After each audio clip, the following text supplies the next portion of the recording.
zao hoe ndriva ho fo ary atsika angaleko vetatsy amin'ny dosy atsy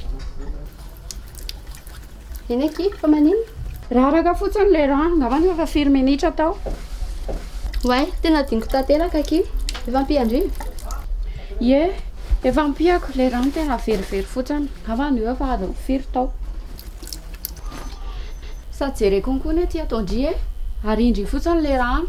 efa koa izy raha very eo za jereo efa tsy petsapetsa mihitsy le trano ka tsy le teneniko fa jereo ty laza fa tsy rano very indray io very ahoana koa e zavatra teo fotsiny a mba nanara roatra fa tapaka ny rano teo sady tsy malany rano eraka zao tolo zao nge io e oindry fa mba mieritreretra hoe zahana ohatrin'iny a de ndre fa zatra an'iny a de ndolondrehitra koa nohatrin'iny de ohatriny ahoana zany no avin'le rano ndry koa zany zavatra kely iny fotsiny fa efa vokadratsiny reny ane mahatonga ny fiovan'ny toetrandro e ny haitany tsy fahampindrano ny fahatapahan-drano matetika tsy mino an'izany aky za oindry asehoko sary ndry aseho iary any atsimo any a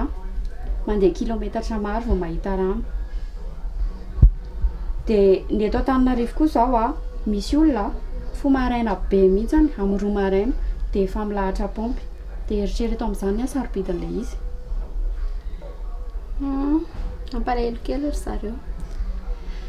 eny marina aloha zany minarany tiandreo ataoko e fietsika tsotra kely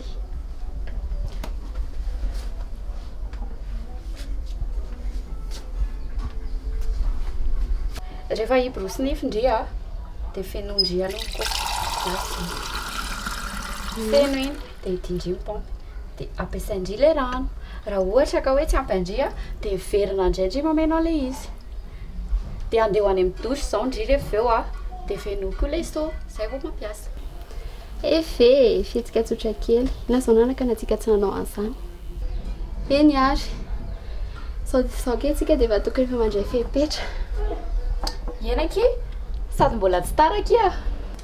tsy efa miaina tsisy rano sika manomboka izao ndaoka jinan-drano sary vidiny rano aina mahavelona andao anova ny fihetsika davanandro a atombodin'izao mba tsy hanenina